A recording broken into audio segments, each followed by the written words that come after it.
Captain Laura Mitchell had always thought her post at Outpost K-47 was going to be boring. The kind of assignment where the most exciting thing you saw was a cargo freighter coming in late. The outpost floated at the far edge of the galaxy, near a wide empty stretch of space that most called the Dead Reach. To her crew, it was routine work.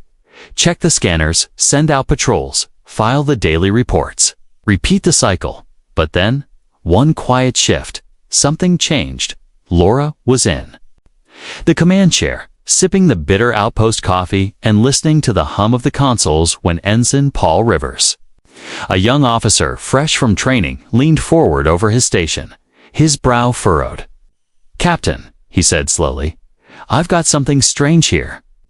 Laura set her cup down and walked over, her boots echoing softly on the metal floor. Paul pointed to the scanner screen. A faint blip had appeared in the corner of the display. It was small, almost lost in the static. She frowned. "Could be a glitch," she said, but Paul shook his head. "No, ma'am, it was moving." The blip had traveled a short distance before disappearing entirely. Laura tapped the console, running a diagnostic. The system showed no errors. The blip was gone, but the reading was saved in the ship's log. The crew began whispering, some leaning toward each other as they worked. The Forbidden Zone lay only a few light hours beyond their sector. It was a stretch of space filled with myths. Some said it was cursed. Others claimed alien war fleets patrolled it day and night. No human ship was allowed to enter, not by law. And not by survival instinct. Laura tried to keep the mood calm, but her mind was racing. If the reading was real, it meant something had crossed into their sector from the Forbidden Zone. The crew's conversations grew more intense, voices low. But urgent? Could it be pirates? One technician murmured, "No way." Another answered, "Pirates don't go near the Forbidden Zone. They're not that stupid." Rumors spread quickly in a place as isolated as Outpost K-47. Within an hour, the word human ship was being passed around like a secret no one was supposed to know. Someone claimed they had overheard the signal code, a code used only by human Navy vessels. Others swore they had heard nothing of the sort and that this was all some prank or glitch. Laura gathered her senior officers in the small, dimly lit briefing room. The walls were lined with maps of nearby sectors, and the stale smell of recycled air filled the space. "All right," she began. "We have one confirmed anomaly on our scanners. It lasted less than 30 seconds. No visual confirmation. No follow-up pings. I want full sensor sweeps on all frequencies. Commander Elias Grant." Her second-in-command shifted in his seat. "Ma'am, if it really was a human ship in the Forbidden Zone, we're sitting on something big. The Council will want to know immediately." Laura nodded. "I know, but until we have more proof, this is nothing more than an unexplained reading." Still, she couldn't shake the unease in her gut. Hours passed with nothing more on the scanners. The crew started to relax. But Laura's instincts kept her alert in deep space. Strange things could happen without warning, and too often the danger didn't announce itself until it was too late. That night, as the outpost lights dimmed to their sleep cycle glow, Laura stood alone on the observation deck, staring out at the endless black. Stars glittered in the distance, cold and unreachable. Her thoughts drifted to the stories she had heard as a young officer. Stories about ships that entered the Forbidden Zone and never came back. About alien ships that could cloak themselves so completely that even the best scanners would miss them. She thought of her crew, of how their lives depended on her decisions. If something truly had come from the Forbidden Zone, it could mean a threat unlike anything they had faced before. The next morning, Paul approached her again, his face pale. "Captain, I went back over the logs," he said quietly. "I found something. The blip wasn't just a random signal. It was broadcasting a transponder code." Laura's heart skipped. "What kind of code?" she asked. Paul swallowed. "Human Navy." The words hung in the air, heavy and dangerous. There was no reason for any human ship to be out there. No reason except breaking the most dangerous rule in known space. Laura dismissed him with a nod. Then sat down at her console, staring at the data. She knew she had to report this, but she also knew how the Interstellar Council would react. They'd say it was false, or a glitch, or some attempt at stirring trouble. But what if it wasn't? What if a human ship had truly crossed into the Forbidden Zone and back out again? That would mean either they had found something worth a risk, or they were running from something that could follow. Laura looked again at the dark space beyond her sector, a vast nothing that seemed to watch her in return somewhere out. There, she thought, the truth was waiting. And it was coming closer every minute. Admiral Jack Carter sat in the grand chamber of the Interstellar Council. The air thick with the scent of polished metal and the faint hum of translation devices. The circular room was filled with representatives from dozens of alien worlds, each one dressed in the colors and symbols of their species. Their eyes fixed on him as if weighing every word he might say. Jack had been summoned after the reports. From Outpost K-47 reached the Council, and though most dismissed it as a meaningless anomaly, he knew better. The Council leader, a tall insectoid diplomat named Virik, clicked his mandibles together. Admiral Carter, you claim there is evidence of a human warship crossing into the Forbidden Zone. His voice was sharp, his tone already carrying disbelief. Explain yourself, Jack straightened in his chair. Yes, Council leader. The readings from Outpost K-47 match our naval transponder codes, and the signal path suggests it came from deep inside the zone. Murmurs rippled through the room. Some alien representatives shook their heads. Others made gestures of doubt in their own languages. A broad-scaled reptilian delegate leaned forward, his golden eyes narrowing. Your people have a history of exaggeration, Admiral. Perhaps this is another attempt to make yourself seem bolder than you are. Jack's jaw tightened. With respect, sir, this is not a fabrication. The data is authentic. But the words seemed to slide off the polished floor, lost in the sea of skepticism. Another delegate, a pale, tall figure with silver tattoos across her skin, spoke in a calm but cutting voice. We have guarded the Forbidden Zone for centuries. No vessel enters without being seen by our patrols. If this was truly a human ship, where is it now? Jack hesitated, knowing the truth that the signal had vanished only made their argument stronger. We don't know, he admitted, but we have fragments of encrypted transmissions, and they are ours. Only human ships use this encryption. He pulled a small data crystal from his coat and set it on the table. The projection shimmered above it. Lines of code that to the untrained eye meant nothing, but to any Navy officer, it was a signature. Some council members leaned closer. But Virik waved a spindly hand. This is circumstantial, and pursuing it could provoke consequences. Jack knew what he meant. The alien powers that controlled the Forbidden Zone were not part of the Council. They were ancient, independent, and violent. Any intrusion risked war. Still, Jack could not let it go with respect. Council members, if a human ship has been in the zone, we have a duty to find it. There could be survivors, there could be a threat. A wave of murmurs swept the chamber again, but most faces remained unmoved. Virik tapped the edge of his dais, the sound echoing like a gavel. The Council's decision is clear. Admiral Carter, you are to stand down. No reconnaissance, no patrols near the Forbidden Zone. The matter is closed. Jack clenched his fists beneath the table, hiding his frustration. Years in the Navy had taught him to mask emotion. But inside, the order burned. The Council always preached cooperation. Yet when faced with danger, they preferred silence. After the session, Jack walked through the long glass corridors of the station, the stars outside drifting slowly past. He thought about the transmission fragments he had seen, the way they matched human protocols exactly. The Council could pretend this was nothing, but he had been in enough battles to know the feel of real danger. His mind kept circling back to the same question. If a human ship had gone into the Forbidden Zone, why? Was it chasing something? Running from something, or searching for something hidden? None of the possibilities gave him peace at the docking ring. His old friend Commander Rachel Brooks was waiting, leaning casually against a bulkhead. "Let me guess," she said. "They told you to drop it." Jack gave a humorless smile. "Stand down. That's the official order."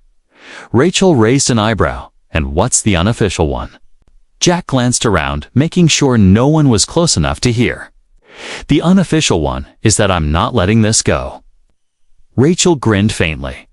"I figured you never did like being told to sit still," as they walked together toward his quarters. Jack explained the little the council didn't know: the encryption signature.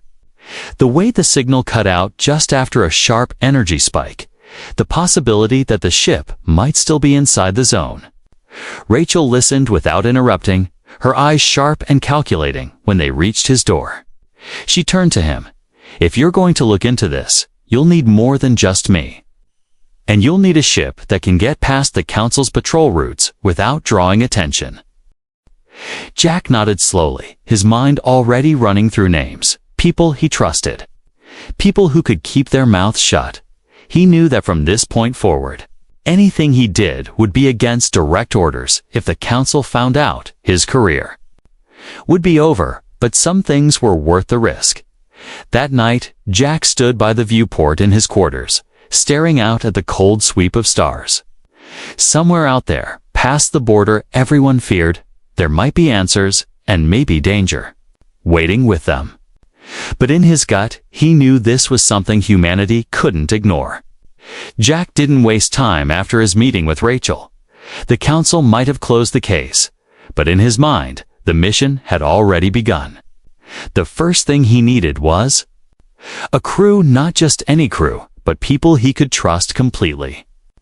People who wouldn't ask too many questions and who understood that what they were about to do was dangerous. He started with Rachel herself. She had served with him years ago during the Orion Rift campaign. She was sharp, calm under fire, and had a way of reading people that made her an excellent second in command. When Jack told her he was going after the truth about the Forbidden Zone, she didn't hesitate.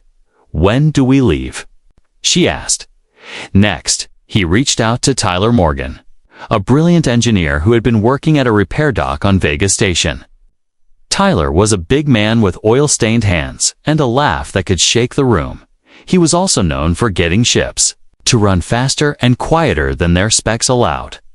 Jack found him under the belly of a freighter, tools scattered around him. "I need someone who can make a cruiser invisible," Jack said. Tyler looked up, wiping his hands on his coveralls. "Invisible? You're planning something stupid, aren't you?" Jack grinned. "Very stupid." Tyler chuckled. "Then I'm in, one by one." Jack contacted a few more trusted names, people who had been with him in situations where one wrong move meant death. People who wouldn't break under pressure. When he finally had his team, they gathered in a quiet corner of Vega Station's docking ring, far from the curious eyes of council patrols. The ship he had chosen was the Liberty Spear, an older heavy cruiser that had been officially decommissioned from the Navy years ago. On paper, it was registered as a supply vessel for long-haul mining runs. In reality, Jack had spent months having it refitted in secret. Its weapons were hidden under false panels, its engines modified for silent running, and its sensor arrays tuned to pick up signals most ships couldn't detect. Rachel walked slowly around the cruiser, her boots clanging softly on the metal dock. "She's not much to look at," she said with a smirk. Jack smiled back. "That's the point. No one pays attention to a ship that looks like it belongs in a scrapyard." Inside, the crew moved with quiet purpose. Tyler was already in the engine room, his voice echoing over the comms as he tested the power relays. "Engines will be purring like a kitten, Captain. But if we push them too hard, this kitten might cough up a lung." Jack shook his head with a grin. He had missed this, the hum of a ship coming alive. The low chatter of a crew preparing for something risky, late in the evening. Jack gathered everyone in the small mess hall. The air smelled faintly of reheated coffee and metal. "You all know why we're here," he began, his voice steady but serious. "The Council says a human ship never entered the Forbidden Zone, but we've got evidence that says otherwise. Our job is simple. Find out the truth, and if there are survivors, bring them home." Rachel leaned forward. "And if the Council finds out what we're doing?" Jack met her eyes. "Then we'll deal with that when it happens." The crew exchanged looks, but no one backed out. They all knew what they were signing up for. The next morning, they began loading the ship with supplies, fuel cells, water recyclers, and enough rations for a month in deep space. Every crate that went into the cargo hold was logged under false manifests to make it look like they were hauling mining equipment. Tyler worked double shifts in the engine room, fine-tuning the stealth systems so their heat signatures would blend with background space radiation. Before departure, Jack stood in the cockpit, staring at the navigation display. The Forbidden Zone was marked as a wide, dark oval on the map, a place where sensor data simply ended. No one knew what was inside, or at least, no one who had come back alive had ever told. He felt a flicker of unease, but pushed it aside. Fear had its place, but not here, not now. When the Liberty Spear finally undocked, the station's control tower cleared them for a routine cargo run. The crew stayed silent as the engines engaged, slowly pulling them away from the safety of Vega Station through the cockpit window. Jack watched the station shrink into the distance, a small speck of light against the vast black. Rachel came up beside him, her arms crossed. "Once we're clear of the trade routes, we'll have to go dark. No beacons, no transponders, no comms except ship to ship." Jack nodded. "We're ghosts from here on out." The first day of travel passed quietly. But as they left familiar space behind, the mood began to shift. The crew spoke less. The hum of the engine seemed louder, and the stars ahead felt colder. Every mile brought them closer to the invisible line that marked the edge of the Forbidden Zone. On the third day, Tyler reported from the engine room. "Stealth systems are holding, but we're drawing a lot of power to keep us hidden. If we have to run, it's going to be tight." Jack acknowledged the risk. "Let's hope we don't have to run," but deep down, he wasn't sure they'd be that lucky. That night, Jack stood alone at the cockpit's forward window, the map display glowing faintly behind him in the distance. The faint shimmer of the Forbidden Zone's boundary seemed almost like a curtain drawn across the stars. Soon they would cross it, and once they did, there would be no going back until they found their answers. The Liberty Spear moved toward the edge of the Forbidden Zone like a shadow drifting over a still ocean. There was no sound except the low hum of the engines and the soft beeps of the navigation systems. Everyone on board felt the weight of where they were headed. No one joked, no one spoke more than necessary. Even Tyler, who usually filled the air with his chatter, kept quiet as he monitored the stealth systems from the engine room. Crossing the boundary wasn't like flying past a simple marker on a map. It was more like slipping through an invisible curtain. One moment the stars outside looked clear and sharp. The next, they dimmed, as if someone had taken the shine out of them. The ship's lights felt weaker. The sensors began to show random flickers of interference. Rachel sat beside Jack in the cockpit, her eyes scanning the readouts, gravity fluctuations. She murmured, "Not strong enough to pull us, but they're there." Jack nodded without taking his eyes off the view ahead. "The zone doesn't want us here," he said softly. Almost to himself, it was more than just the way the light changed. The air inside the ship felt different, heavier somehow. As though the walls themselves were holding their breath, the crew worked in silence, adjusting systems, checking life support, watching the scanners for anything that might move in the darkness. Half an hour after they crossed, Tyler's voice came through the comm, Captain. The interference is messing with our main sensors.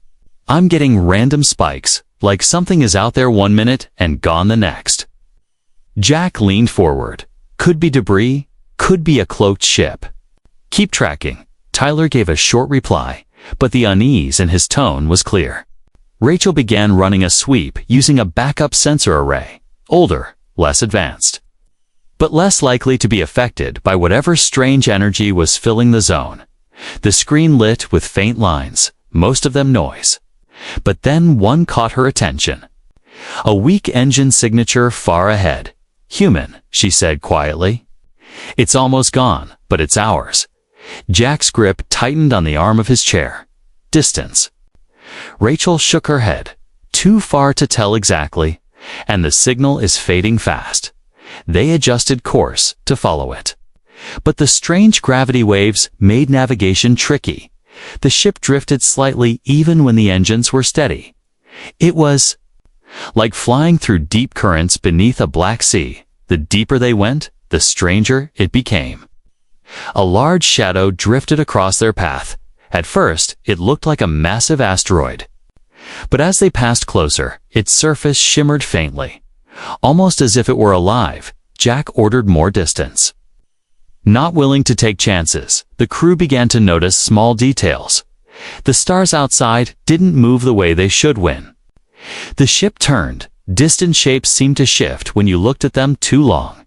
And once, just for a moment, the ship's lights flickered without any reason. Tyler called in again, his voice low. Captain, you're not going to like this. The main power relays just surged. Nothing on the meter says why, but it felt like something brushed against the ship. Jack glanced at Rachel, who didn't look away from her console. It could be static buildup, she suggested, but neither of them believed it. An hour later, the faint human signal they had been tracking vanished completely. It didn't fade. Out it just stopped, as if it had been cut off mid-broadcast. Rachel tried to reacquire it, scanning every frequency, but there was nothing. Jack made the call to keep going in the same direction. If it was a ship, it left a trail, even if it's gone, he said. The ship pressed deeper into the zone, the darkness outside somehow thicker now. Every so often, strange flashes of light appeared in the far distance, too quick and faint to record. The crew started to speak in whispers without realizing it, as though raising their voices might draw unwanted attention. When they passed a cluster of broken metal fragments drifting slowly, Rachel ordered a scan. The pieces were twisted and burned, unrecognizable. But the alloy composition matched human Navy standards. Jack's jaw clenched. They were getting closer. Then, without warning, the navigation alarms went off. The ship's inertial dampeners hummed hard as Jack pulled them slightly off course. A sudden gravity surge had tried to drag them toward a massive, invisible object. When the system stabilized, the scanners showed nothing. Rachel exhaled slowly. This place is trying to eat us alive. Jack didn't answer. His eyes stayed fixed ahead. Somewhere in this darkness lay the truth and maybe danger they weren't ready for. But there was no turning back now. Every mile deeper meant they were closer to finding whatever had entered this zone by the time they powered. Down to minimum thrust for a silent drift, the crew's nerves were stretched thin. The only sounds were the soft hum of the ship and the faint creak of its hull as it adjusted to the strange pressures around them. Jack stood from his chair and looked out the viewport. The emptiness ahead felt like it was watching them somewhere. Out there, in this endless shadow, something had happened to a human ship, and he intended to find out what. Even if it meant pushing the Liberty Spear farther than any human vessel had gone and lived to tell about it. The Liberty Spear drifted in silence, its engines at a low hum. Every crew member's eyes locked on the scanner displays. For hours they had been following the strange readings, faint traces of human alloy and scattered energy bursts. And now the signals were growing stronger. The air inside the ship felt heavier. Like everyone was holding their breath, Rachel's voice broke the silence, calm but tense. "I've got something big ahead."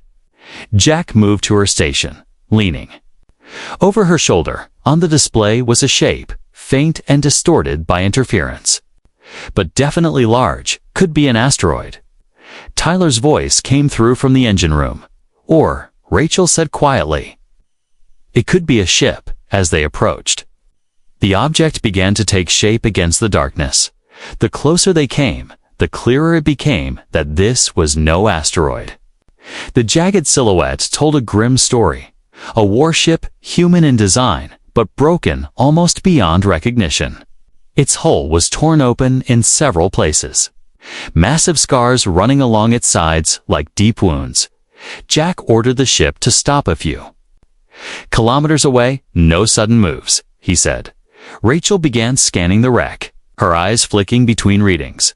The hull composition matches human Navy destroyer class, but "I don't recognize the ship ID," she frowned. "The registry's been wiped from the system." The crew gathered at the viewport. Looking at the lifeless giant hanging in the dark, bits of debris floated lazily around it, glinting faintly. In the dim starlight, scorch marks showed where weapons had struck. But these weren't from any alien guns they knew. The burns were different, sharper, cleaner, like the energy had been focused to a needle point. "Whoever did this," Tyler muttered over comms, "had tech we've never seen before." Rachel's scanners beeped suddenly. She leaned closer, her voice tightening. "Captain, I'm picking up a signal. Very weak, but it's there." Jack straightened, "From the wreck?" She nodded. "Yes, it's a distress beacon. But it's old, could be running on backup power for years. The signal pulsed every few seconds. Just strong enough to be detected. The code was human military, no question about it, but it carried a strange distortion, like it had been bouncing around in the zone for too long." Jack's mind raced. If that beacon's running, someone might still be alive. Rachel gave him a look. Or it's a trap. They all knew she was right, but there was no way they could ignore it. Jack gave the order. "Plot the signal source. Let's follow it." The Liberty Spear eased around the wreck, the crew's eyes darting to every shadow, half expecting something to leap out of the darkness as they passed along the destroyed hull. The damage became even more unsettling. Some of the metal was twisted inward, as though pulled by incredible force. Other sections looked like they had been cut away with perfect precision. The beacon's signal grew stronger, leading them away from the wreck, deeper into the zone. "It's moving us off our original course," Rachel said, "but it's still human. Definitely human." Jack didn't like it, but the choice was clear. "We keep going," he said. "Eh?" The crew felt the tension rise as the distance from the wreck increased. They'd expected to find their answers there, but instead they were being pulled farther into the unknown after 2 hours of silent pursuit. They reached a strange, drifting field of debris, not just human, but alien as well. Pieces of ships from different species floated together like the remains of a forgotten battle. The beacon was still ahead, somewhere beyond the debris. Tyler's voice came over the comms. "Captain, this isn't just wreckage. Some of these pieces, they've been here for decades, maybe centuries." Jack felt a chill. Then what's a fresh human distress signal doing here? Navigating through the debris was slow and dangerous. The Liberty Spear weaved between twisted metal and fractured hulls. Every clang of a small fragment bouncing off their shields made the crew flinch. In the distance, a faint shimmer began to appear like a ripple in space itself. Rachel's readings went wild, "Captain. The beacon's coming from inside that," she said, pointing to the shimmering distortion. Jack frowned. "A cloaking field." Rachel nodded. "Something like it, but not one I've seen before." They inched closer, the distortion wavering like heat above desert sand. And then, as they crossed an invisible threshold, the shimmer dissolved, revealing something massive. Hidden behind it, an asteroid, but not natural.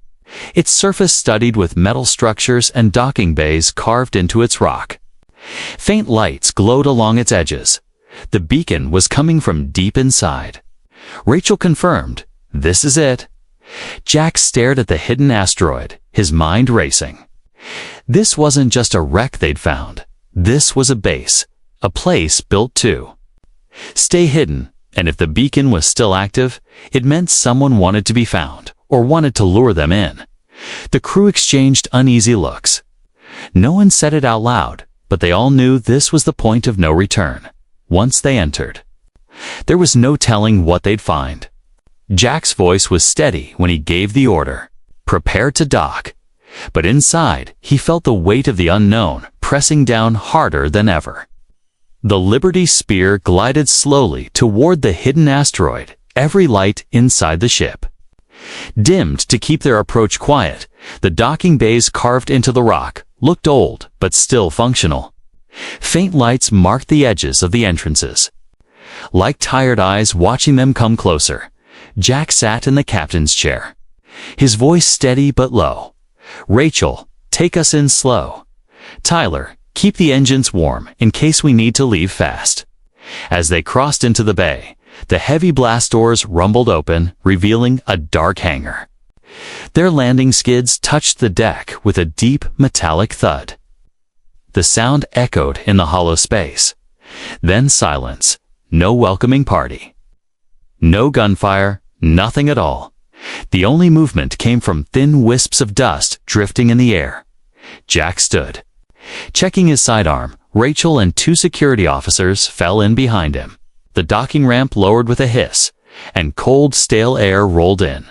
The smell was metallic, mixed with something faintly burnt. Their boots clicked against the hangar floor as they stepped out. The space was huge, lined with old ships in various states of disrepair, human and alien alike.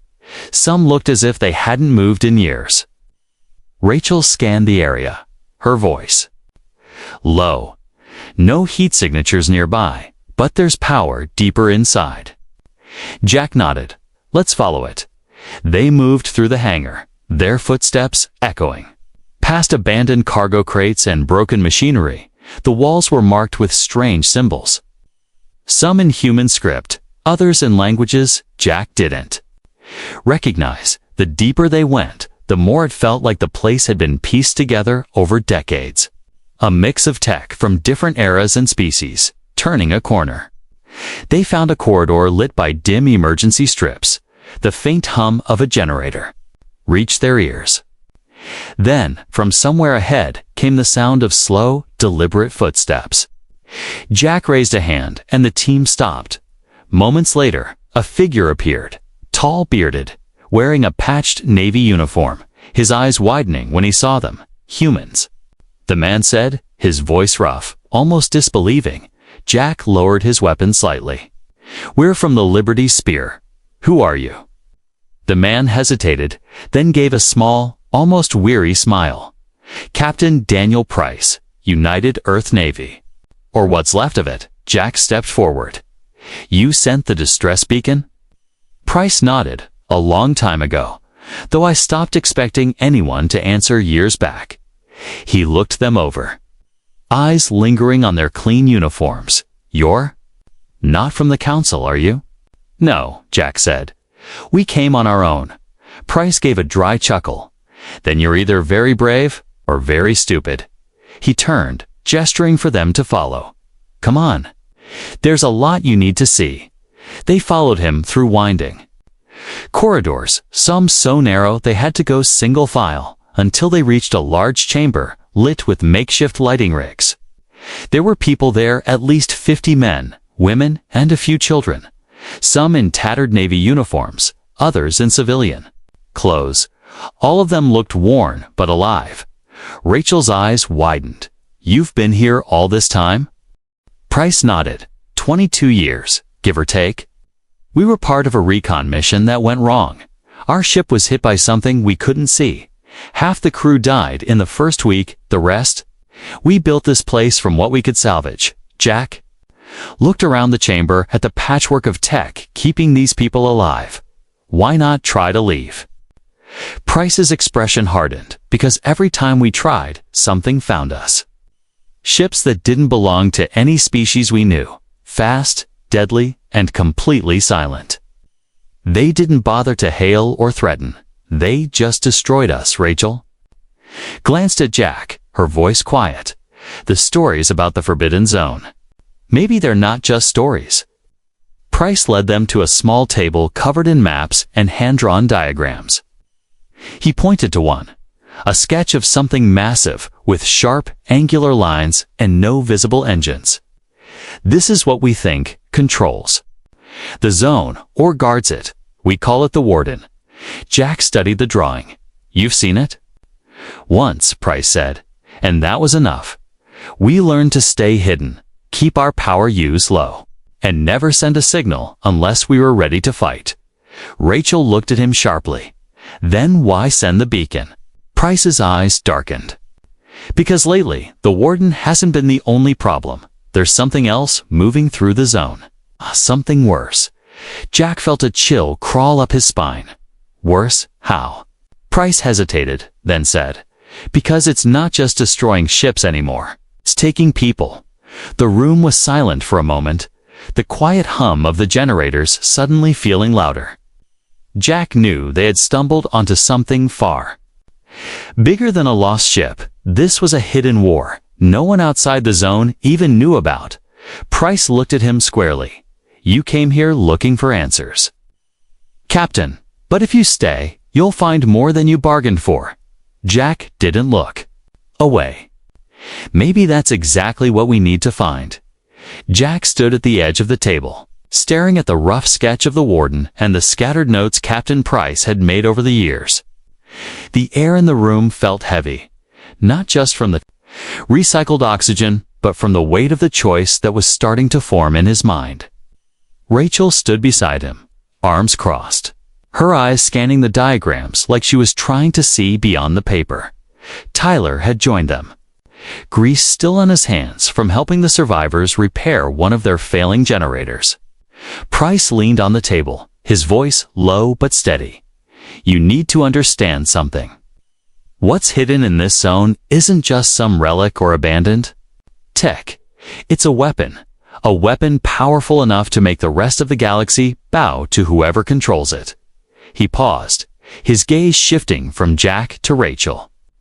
That's why the Warden exists. It's not here to protect ships, it's here to keep that weapon hidden and stop anyone from taking it.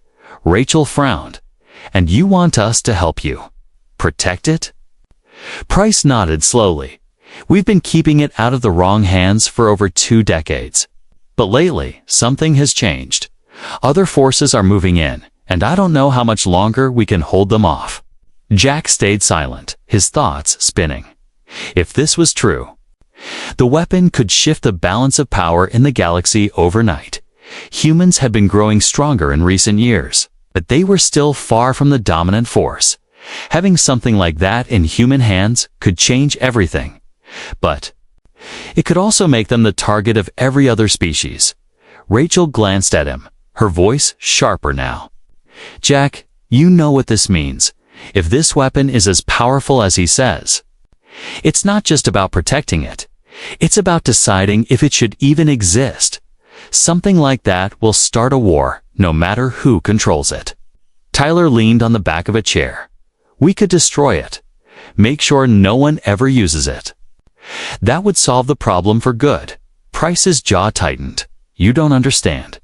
Destroying it isn't simple, and even if you could, you'd be destroying humanity's one real chance to stand equal with the rest of the galaxy. The room went quiet for a long moment, the survivors in the background working quietly, avoiding the conversation but clearly listening. Jack finally spoke, his tone calm but carrying the weight of a decision that could shape history. You're asking us to pick a side without knowing the full picture. I need to see this weapon for myself before I make that choice. Price hesitated, then gave a short nod. I can take you there, but once you see it, there's no going back. The Warden will know you're here, and it will come for us. Rachel's eyes narrowed. Sounds like suicide. Price gave a grim smile. It's survival. Just survival with longer odds. Later, Jack gathered his crew in one of the smaller chambers, the flicker of the dim lights casting long shadows across their faces. "We've got two choices," he said plainly. "Help Price protect the weapon, which means becoming a part of whatever fight is brewing in this zone, or destroy it, which means going against him and possibly everyone who's kept this place running for 20 years. Rachel spoke first, her tone direct. "I say, we destroy it, Jack. I've seen what happens when power like this gets into the wrong hands. It never stays with the right ones for long." Tyler shook his head. "And what happens when some alien faction gets it first? At least if we control it, we have a chance to defend ourselves." The argument stretched on, each voice adding another layer to the decision. The crew was split, no one fully comfortable with either option. The tension in the room was as thick as the recycled air they breathed. Jack listened to every word, his expression unreadable. Then finally he spoke. "We're going to see it first. Only then will we decide." The next hours were a blur of preparation. Price's people readied an old transport, its hull patched in a dozen places, its engines loud and uneven. Rachel and Tyler loaded it with supplies, while Jack went over the route Price had drawn. On a worn map, the path would take them deeper into the zone than most ships had ever gone, past dead sectors where even light seemed to fade. Before they left, Price pulled Jack aside, his voice almost a whisper. "If you choose to destroy it, I won't stop you, but understand this. Once it's gone, humanity will never get another chance like this." Jack met his eyes. "And if keeping it means starting a war, we'll have destroyed ourselves anyway." They boarded the transport, the hangar doors grinding open to reveal the dark void beyond. As the ship lifted off, Rachel took the pilot's seat. Glancing over at Jack, "Feels like we're stepping into the center of a storm." Jack nodded slowly. "We are," he said. "And by the time we get out, the whole galaxy might feel it." In the silence that followed, the hum of the engines felt louder than usual, each of them knowing that whatever choice they made out there, it would follow them for the rest of their lives. The old transport shook slightly as it moved through the dead sectors. The stars outside were faint and far apart, and in some directions there was only pure black. Jack sat in the co-pilot's seat, watching the readings flicker on the console. Rachel kept the controls steady, guiding them along the path Price had marked. Every now and then the ship's lights dimmed for a second, as if something unseen was brushing against them. After hours of silent travel, they reached a region where the darkness seemed thicker, a swirling haze faintly visible against the void. Price stood behind them, pointing forward. "There," he said quietly. "That's the veil. The weapon is inside." The haze shimmered as they approached. Sensors screamed with interference. The ship groaned as if resisting the pull, and then, like breaking through a curtain, they saw it. It was enormous, larger than any warship Jack had ever seen. Its surface was black and silver, covered in sharp, geometric lines that pulsed with a dim blue light. It floated silently in the middle of the empty space. No engines, no visible weapons, but the air inside the ship seemed to thicken just by looking at it. Rachel whispered, "That's not human, Jack." Price nodded. "No. It's older than anything the Council or the alien empires know, but it's functional. And it can be controlled." They approached slowly, docking at a small port on its surface the moment the airlock sealed and they stepped inside. A low vibration passed through their bodies, like the hum of a living thing. The corridors were smooth and seamless, no bolts or seams. The walls glowed faintly as they walked. At the core of the ship, they found it a control chamber filled with tall, crystal-like structures, each one glowing in rhythm with the pulse.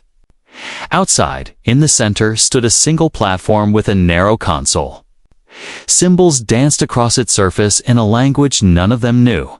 Yet Jack felt like he could almost understand them. Price stepped forward. Placing his hand on the console, the lights in the room brightened slightly. "This ship can destroy fleets in seconds," he said. "It can lock entire sectors of space. It can make the Forbidden Zone bigger or smaller at will." He turned to Jack. "With this, humanity could defend itself from anything." Rachel's voice was hard. "Or with this, humanity could become the very thing the galaxy fears." The choice hung in the air. Jack walked slowly around the chamber, feeling the faint warmth of the crystal structures. In his mind, he saw both futures. One where humans used the weapon to protect themselves, and another where its power drew every hostile eye in the galaxy straight to Earth. Finally, he turned to Price. "We can't keep this. Not like this. It's too much power for anyone to hold." Price's expression tightened. "Then you'd rather see it in the hands of the Warden's masters?" Jack shook his head. "I'd rather see it gone." Tyler stepped forward. Holding a small device from his toolkit, "We can overload the core. It'll take time, but once it starts, nothing can stop it." Price hesitated, then stepped aside. His shoulders heavy. "If you're going to do it fast. The Warden will come the moment this ship changes state." Tyler worked quickly, connecting the device to the console's base. Lights in the room flickered, and the hum grew louder. Somewhere deep in the ship, a low warning tone began to sound. Rachel looked toward the viewport. "Jack, something's moving out there, through the haze." A massive shadow approached, angular, silent, faster than anything they had seen. The Warden had arrived, its dark shape gliding closer. Jack's voice was firm. "Tyler, finish it. Rachel, get us ready to run." The device's timer began to count down, 15 minutes until detonation. The team ran back through the corridors, their footsteps echoing, the vibration in the walls growing stronger. Once back on the transport, Rachel pushed the engines hard, pulling away from the alien ship. The Warden changed course to follow. As they broke through the veil, the shaking intensified. The Warden's weapons lit with cold blue energy, bolts of light slamming into the space around them.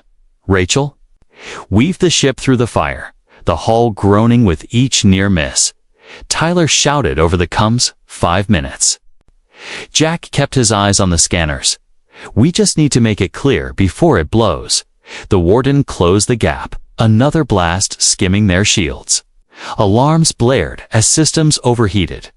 Rachel's hands were steady, but sweat dripped down. Her temple, "Almost there," she muttered. Then, behind them, a bright surge of light flared inside the haze. The alien ship's crystals glowed once, then shattered in a wave of silent energy. The explosion rippled outward. Tearing through the void, the Warden was caught in it, its dark hull splitting apart before it vanished in the blast. The shockwave pushed the transport hard, throwing them forward. Rachel fought the controls until the shaking eased. When the light faded, the haze was gone, the area clear for the first time in centuries.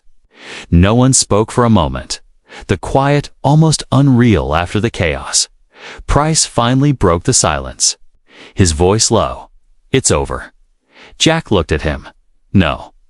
It's beginning. The Council will know something happened here, and the galaxy will want to know what."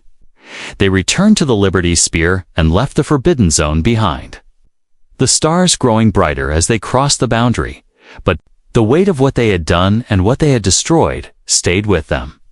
The galaxy would soon learn that a human ship had entered the Forbidden Zone and returned carrying a truth too dangerous to share, and a story no one would ever fully believe. But Jack knew one thing for certain: they had made the right choice, even if history never thanked them for it.